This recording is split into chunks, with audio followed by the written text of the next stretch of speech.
సంవత్సరాల తరబడి government job కోసం వేచి చూస్తున్నారా? కేవలం 8 నెలల్లో మీ కల నెరవేర్చుకోండి. వెంటనే కింది నెంబర్స్ కి కాల్ చేయండి. నమస్తే రమగారు. నమస్తే జయ. రమగారు, మనం భారతంలో చిన్న కథలు చెప్పుకుంటున్నాం కదా, ఈ రోజు ఏం కథ చెప్తున్నారు? నల దమయంతుల కథ మొదలు పెట్టాం. అవునండి. నలుడు దమయంతి దిక్పాలకుర్ని అందరినీ ఆవిడ తోసిరాజని నలుడిని వివాహం చేసుకుంది అమ్మాయి. సరే, చక్కగా పెళ్లి అది చేశారు చాలా గ్రాండ్గా.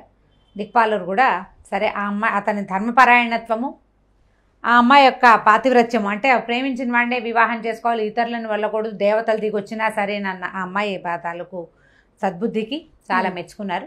నలుగురు బయలుదేరి వెళ్ళిపోయారు. ఇక్కడ ఏమైంది, చక్కగా నిషధరాజుకిను ఈ విదర్భ రాజకుమార్తె అయిన దమయంతికి విశేషంగా హడావిడి చేసి పెళ్లి చేశారు. చాలా చక్కగా చాలా కాలం పాటు వీళ్ళంతా ఇక్కడే ఉండిపోయారు. అమ్మాయి, అతని భర్త, అమ్మాయి చాలా కాలం పాటు అక్కడే ఉన్నారు. అయితే ఈ దిక్పాలురు తిరిగి వెళ్తున్నారు కదా, వెళ్తుంటే వాళ్ళకి ఇద్దరు ఎదురుపడ్డారు. ఒక ఆయన ఏంటంటే, ఇప్పుడు ద్వాపరయుగము, కృతయుగము, త్రేతాయుగము, ద్వాపరయుగము, కలియుగము, 4 యుగాలు ఉన్నాయి కదా.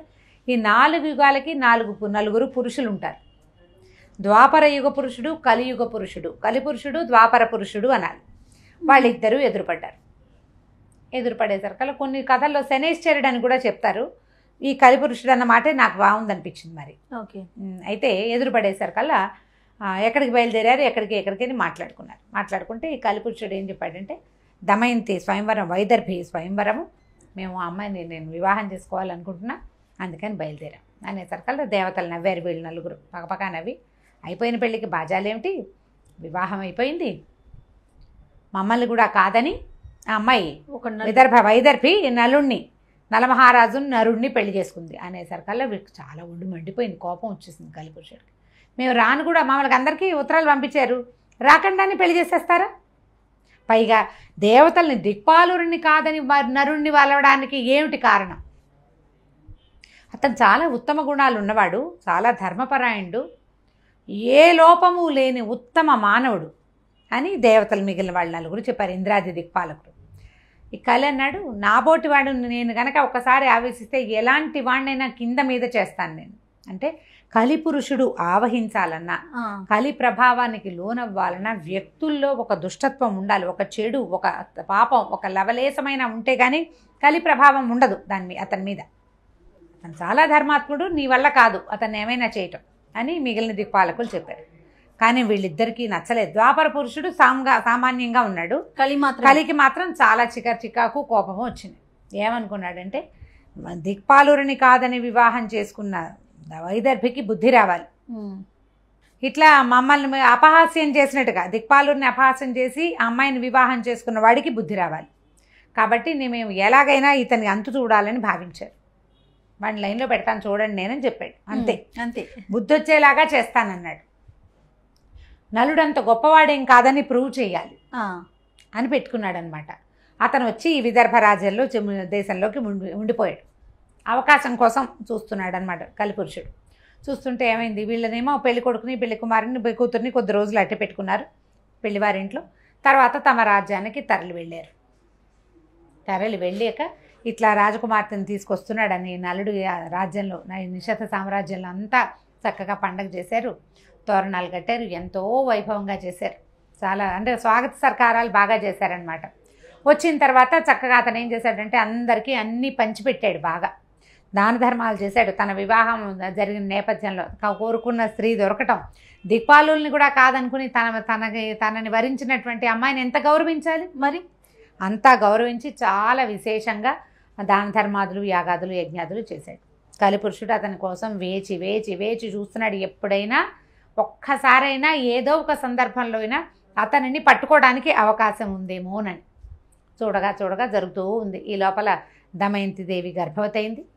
ముందు కుమారుడు పుట్టాడు, రెండోసారి గర్భవతి అయింది, కుమార్తె కూడా పుట్టింది. 10 సంవత్సరాల పైనే గడిచిపోయినాయి. ఏమీ చేయలేకపోయాడు నలుడిని. ఒక మంటగా ఉంది. ఇప్పుడు మళ్ళీ వెళ్ళి స్వర్గంలో వీళ్ళని అందరూ ఎదురుపడితే ఏం చేసావు అంటారు. అందుకని ఏమనుకున్నాడు, ఎన్నో విపరీతమైన ముఖాలున్న జంతువుల్ని సృష్టించి వదిలిపెట్టాడు వీళ్ళంతా చూడడానికి. మరి రాజు వాటన్నింటినీ తరమదు ప్రజారంజకంగా పరిపాలించాలి కదా. ఎన్ని జంతువులో వన్య జంతువులు, ఎన్నో క్రూర మృగాలు పుట్టినాయి. 3 ముఖాలున్నవి, 5 ముఖాలున్నవి కూడా. 5 కాళ్ళు 7 కాళ్ళు ఉన్న జంతువులు కూడా విచిత్రమైనవి కలి ప్రభావంతో కలి ప్రభావంతో పుట్టినాయి. పుట్టి అవన్నీ ఊళ్ళ మీద పడేసరికల్లా ఇతను ఒక బోయవాడి వేషంలో కలి కొంతమంది వ్యాధుల్ని వాళ్ళని వెంబడి పెట్టుకుని, మహారాజా నీ వల్ల మాకు ఈ కష్టం తీరాలి, ఇట్లా సమస్యలు పడ్డామంటే అతను ఏం చేశాడు, భార్యని కూడా వెంబడి పెట్టుకుని అడవికి వెళ్ళి వేటాడాడు. కొద్ది కాలంలోనే వేటాడి మొత్తం జంతువులన్నిటినీ చంపేశాడు. అంత పరాక్రమశాలి కూడా అతను. చాలా జంతువుల్ని చంపేశాడు. ఆ అడవి నిష్కంటకంగా అయిపోయింది. ఇప్పుడు ఇతన్ని రాజ్యంలో నుంచి బయటికి కదపడమే, కానీ ఎక్కడ అతను ఏ పొరపాట్లు చేయడు. సరే, ఆ అడవిలో ఉండగానే భార్య ఒక చెట్టు కింద కూర్చుంటే ఆమె ఒళ్ళో తలపెట్టుకుని పడుకున్నాడు. పడుకుంటే ఆయనకి ఒక పీడకలు వచ్చి దక్కును ఉలిక్కిపడి లేచి, ఉలిక్కిపడేసరికల్లా భార్య, ఎందుకు అంత ఉలిక్కిపడ్డావు, ఎందుకు ఇంత భయం వేసింది నీకు అని అడిగితే ఏమన్నాడు, నాకు ఒక పీడకాలు వచ్చింది, మన సామ్రాజ్యము ఆస్తి స్వాస్తి అన్నీ పోయినాయట, నువ్వు నేను సెపరేట్ అయిపోయా అంట. కానీ భగవంతుడైన విష్ణుమూర్తి కరుణ వల్ల మళ్ళీ మనం కలిసాం అంటే భార్య ఇవిడ దమయంతిదేవి చాలా సమర్థురాలు, తెలివిగలది. ఆవిడేం చెప్పిందంటే, కష్టాలు మనుషులకు గాక మానలకు వస్తాయా, మానవులం మనం కష్టపడటానికే పుట్టాం. ఏదో ఒక కష్టం ఎవరికైనా తప్పదు. ప్రతి జీవికి జీవితంలో ఎప్పుడో ఒకప్పుడు ఒడిదుడుకులు ఎగుడులు ఉంటాయి. మనమంతా భగవంతుడి మీద నమ్మకం పెట్టుకుండాలి. మన ప్రవర్తన సరిగ్గా ఉండాలి. మనం ధర్మపరాయణులుగా ఉన్నంతకాలం మనకు వచ్చిన భయం ఏం లేదు. నీ అంత ధర్మాత్ముడివి నువ్వే, నీలాంటి రాజే లేడు భూమి మీద, నువ్వంత గొప్ప రాజువి, నీకు సుఖాంతమే, కళ పీడకలే, ఆస్తిపోయింది అన్నీ పోయినాయి, నువ్వు రోడ్డు మీద పడ్డావు, ఓకే బాగుంది అంత మటుకు, కానీ మళ్ళీ కలిసామని అనిపించింది కదా, కాబట్టి నువ్వు భయపడద్దు, పగటి కళ మీద అంత దృష్టి పెట్టకూడదని ఆయన స్వాంతం పరిచేసింది. చక్కగా మాట్లాడి ఆయన సర్దేసింది. కలి వేచి ఉన్నాడు, పట్టుకోలేకపోయాడు ఆయన. సరే, మళ్ళీ వెనక్కి వెళ్ళిపోయారు. కొద్ది రోజులు గడిచాక ఏవో యజ్ఞయాగాదులు చేస్తుండగా ఈయన ఏం చేశాడంటే, ఒకనాడు బాత్రూమ్కి వెళ్ళి కాళ్ళు కడుక్కున్నాడు. కడుక్కుంటే ఒక చోట అంత చోట తడి తగలకుండా ఉండిపోయింది. అశుచిగా ఉండి మళ్ళీ వచ్చి యజ్ఞవేదిక దగ్గర కూర్చున్నాడు. ఓహో, కాళ్ళు కడితే మన వెనకాల ఉండకూడదు, బొల్లు ఉండకూడదని చెప్తారు. బొల్లు ఉండకూడదు, శుభ్రంగా కడగాలి అని చెప్తారు. అందుకు ఈ కాల్లో ఆ తడి తగలని ప్రాంతం అంతా ఉండేసరికి ఆ ప్రాంతం ద్వారా కలి ఈయన శరీరంలోకి ప్రవేశించేశాడు. బుద్ధి రకరకాలుగా పోతుంది, చెడు పనులు చేయాలని ప్రేరేపిస్తుంది, ఎంతమంది చెప్పినా మాట విననివ్వదు, అది మంచిది కాదని తెలిసినా అదే చేయబుద్ధి అవుతుంది. కలియుగపు లక్షణం. మంచిది కాదని తెలుసు, అయినా అదే, దీనివల్ల కష్టం వస్తుందని తెలుసు, రేపు ఇబ్బంది పడతామని తెలుసు, కానీ ఆ ప్రేరేపణ ఆ ఉద్రేకం ఆగదనమాట. కలి లక్షణం అది. అయితే ఏం చేశాడంటే, కలి ఈయన శరీరంలో ఉండిపోయాడు. ఇక తర్వాత ఏమైంది, ద్వాపర పురుషుడు కూడా కలితో పాటు సహాయంగా వచ్చాడు. ఈ ద్వాపర పురుషుడు ఏం చేశాడంటే, ఈయనకి 54 మంది, ఇంచుమించుగా 54 మంది సామంత రాజులు ఉన్నారు. ఆ సామంతులలో ఒకడైన పుష్కరుడు అనేవాడి దగ్గరికి ఈయన వెళ్ళాడు. ఈ ద్వాపర పురుషుడు వెళ్ళి కలిపురుషుడి యొక్క ప్రేరేపణ వల్లే, ద్వాపర యుగం నిజానికి ధర్మయుగం చాలా మటుకు 80%, నిజానికి కొంత బెటరే, మనలాగా ఇంత దుర్మార్గంది కాదు, కానీ అక్కడ కూడా చిన్న చిన్న కలితాలకు అంశాలు ఉన్నాయి. దుర్యోధనుడు వాళ్ళంతా ఇట్లాంటి వాళ్లే కదా. అవునవును, పక్కవాడికి వెళ్ళనివ్వకూడదు, మనకే కావాలనే ధోరణి, అది కలియుగపు ధోరణి. అయితే ఏం చేశాడంటే, పుష్కరుడికి ఏం చెప్పాడు, నువ్వు సామంతరాజుగా ఉన్నావు, మహాసామ్రాజ్యం అంతా నువ్వు సొంతం చేసుకోవచ్చు, నీకు అవకాశం చూపిస్తాం మేమంటే, అమ్మో నాకు భయం, ధర్మ భయం అన్నాడు. ధర్మం ప్రకారమే నీకు ఆస్తి వచ్చేలాగా డబ్బు వచ్చేలాగా చేస్తాం అని చెప్పి నలమహారాజుని పాచికలాడడానికి పిలవమన్నారు. ద్యూత క్రీడ అని ప్రేరేపించారు. నువ్వేం కంగారు పడదు, ఓడిపోతాననుకోవద్దు, నీ పాచికలకి మేము హామీ, నువ్వు గెలిచేలాగా చేసే పూచి మాది, ఎలాగైనా నలమహారాజు సామ్రాజ్యాన్ని లాక్కోవాలి అని చెప్పి పుష్కరుడిని బాగా ఎంకరేజ్ చేశారు. వాడు కూడా ఆ పుష్కరుడు కూడా వీళ్ళ ప్రభావానికి లోనై ఒప్పుకున్నాడు. అప్పట్లో రాజు మీద తిరుగుబాటు చేయటము అది అప్పటి పద్ధతి కాదు అసలు. అయినా కూడా ధర్మపరాయణులుగా ఉండేవాళ్ళు. వాళ్ళని వీళ్ళు ఇలాంటి వాళ్ళు ఆవేశించినప్పుడు ఇక చేయగలిగేదేం లేదు. సరే, అక్కడి నుంచి ఏమైంది, ఇక్కడికి వచ్చి ఈ సామంతులు వీళ్ళంతా సభ చేసినప్పుడు నలమహారాజు దగ్గర పుష్కరుడు అన్నాడు, ఎంతో కాలం నుంచి చాలా సరదాగా ఉంది, మీతో ద్యూతం ఆడాలని కోరిక మహారాజా అంటే, నలమహారాజు ఆలోచించుకున్నాడు. ద్యూతం సప్తవ్యసనాల్లో ఒకటి, వ్యసనం ద్యూతం చేయకూడదు. కానీ రాజు యొక్క ధర్మం ఏమిటి, ఎవరైనా ధర్మద్యూతానికి పిలిస్తే వెళ్ళాలి తప్పకుండా. ద్యూతానికి పిలిచినప్పుడు నో అనకూడదు. ఇదే పాయింట్ ధర్మరాజు దగ్గర వర్కౌట్ చేశారు దుర్యోధనుడు వాళ్ళు. అది చెడ్డ పని అయినా సరే పిలిస్తే వెళ్ళాలి. యుద్ధానికి కానీ క్రీడకి కానీ పిలిస్తే నో చెప్పకూడదు. యుద్ధానికి రమ్మంటే వెళ్ళి తీరాలి.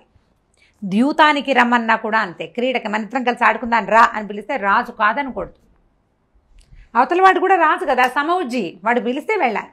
పాపం అనుకుంటాం కానీ రాజులకు ఉండే కష్టాలు రాజులకు కదండి. మరి వాళ్ళకి బోల్డ్ కష్టాలు ఉన్నాయి. అదే కదా, వాళ్ళు చాలా చేయాలి, అందరినీ సాటిస్ఫై చేయాలి. పాపం వాళ్ళు ఎంత కష్టమో రాచరికం చిన్నది కాదు. కత్తి మీద సాము, అసిధారా వ్రతం అంటారు. ఇప్పుడు చూడు, రాచ కొలువు అసిధారా వ్రతమే, రాజుగా సక్సెస్ అవ్వటము అసిధారా వ్రతమే. అక్కడి నుంచి ఏమైంది, ద్యూతానికి పిలిచారు. సరదా ఆట. ఓకే, ఏమైంది, సామంతుల్ని ప్రజల్ని అందరినీ పంపేశారు. వీళ్ళిద్దరు కలిసి ఓ భవనంలో మొదలుపెట్టారు.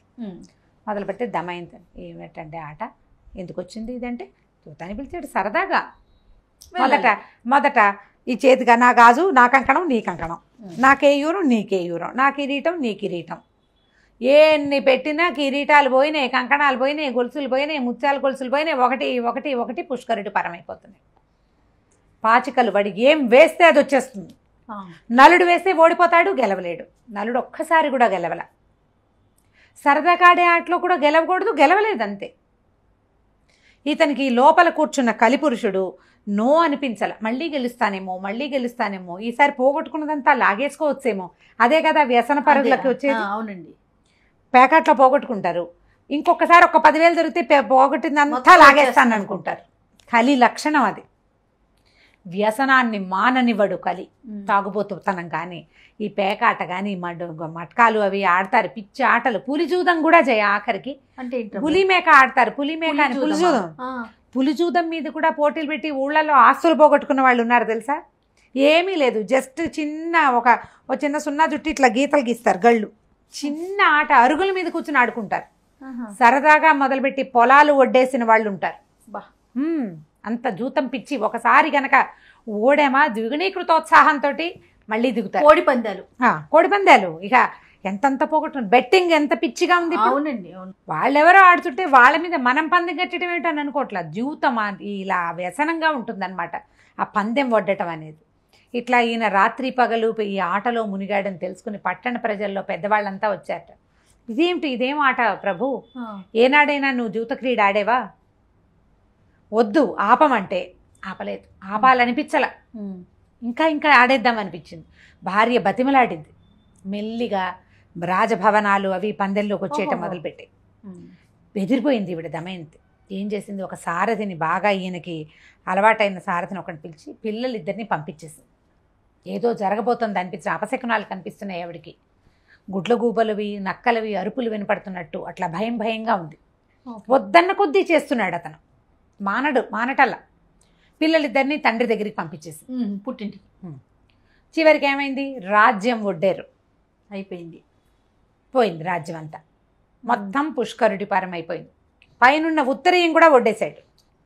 ఒక నడుముకి కట్టుకున్న వస్త్రంతో భార్యా సమేతంగా బయటికి వెళ్ళిపోవాలి. ఈయన పెళ్ళాన్ని వడ్డల, ధర్మరాజు కాదు ఈయన. భార్యతో పాటు అతను రోడ్ల మీద పడ్డాడు. అడవుల పాలైపోయాడు నలమహారాజు. ఇప్పుడు ఇతను తన బుద్ధితోటి ఆడల. సొంతంగా ఆయనకి వ్యసనపరత్వం లేదు. లోపల చేరిన కలిపురుషుడు అతన్ని అట్లా ప్రేరేపించాడు ధర్మభ్రష్టుణ్ణి చేయాలని. కానీ ఓడిపోయినా కూడా, ఓడిపోతే ఇప్పుడు ధర్మపారాయణుడు కాదనుకో అతను, అతనికి ధర్మం లేదనుకో, నువ్వు మా ఇంటికి వచ్చాడో తొకలది, నువ్వు ఇదేమిటి నేను చేయను అని తిరగబడచ్చు. పడలేదు. కానీ అతను పడకుండా ఏం చేశాడు, ఏం సరదా కాడినా ఇంకోటి రక్షిస్తాడు కదా, సరదా కాడను ఇంకొకటి ఆడు, నేను ఓడిపోయాను కాబట్టి పందానికి ఒప్పుకోవాల్సింది, వడంబడి చేయాల్సిందేనని భార్యను తీసుకుని బయలుదేరాడు. ఆవిడ సాధారణ దుస్తులతోటి, ఈయన నడువుకున్న ఒకే ఒక వస్త్రంతో, ఉపరి వస్త్రం కూడా లేకుండా అడవుల పాలైపోయారు. ఇక నడిచారు. దరి తెన్ను తెలీదు, ఎక్కడికి వెళ్ళాలో తెలీదు. ప్రజలంతా గోడుగోడుమని ఏడ్చారు. ఆయన వెనకాల పడి వస్తామన్నారు. రాజ్యం సర్వసహా సామ్రాజ్యం అంతా పుష్కరుడికి ఒడ్డాను. అతను గెలిచేశాడు కాబట్టి రాజ్యంలో ఉన్న ప్రజలు కూడా పుష్కరుడి వాళ్ళే. నాతో రావడానికి వీల్లేదు, మీరు అక్కడే ఉండాలి అని చెప్పి ప్రజలందరినీ వీడ్కోలు పలికేశాడు. వాళ్ళు ఎవ్వరూ అతనికి ఆశ్రయం ఇచ్చినా తీసుకోలే. రాజ్యం వదిలేస్తానన్నా వదిలేయాల్సిందే. ఇంకా ధర్మం మాత్రం తప్పల. భార్య భర్త ఇద్దరు అడవుల పాలైపోయారు.